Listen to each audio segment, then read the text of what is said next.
pala sir. Mao na yung explanation sir about magnetic compass parts.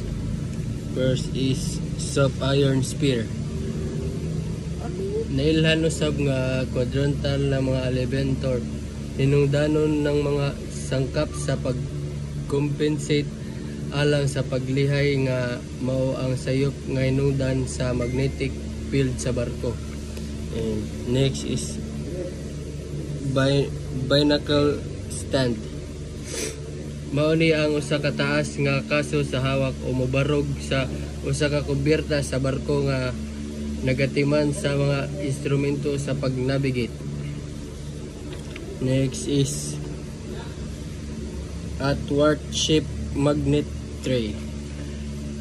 Mao ni ag kanunay naglangkob sa mga lungog sa unahan ug sa after part ug mga direksyon sa atin stores nga ibutang ang mga magnet sa couriers sa panahon sa pag-adjust sa komprehensya. Next is base.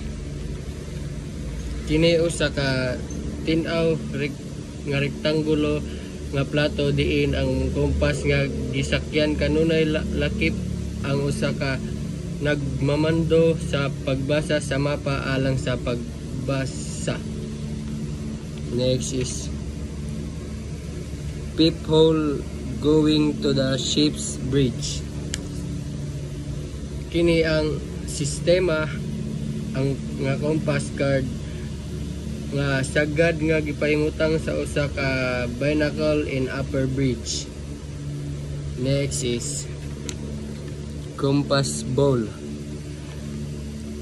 Mao ni ang pagpanalipod sa mga sensitibo nga bahin og siguruha nga ang compass naglihok sa tugma og kasaligan.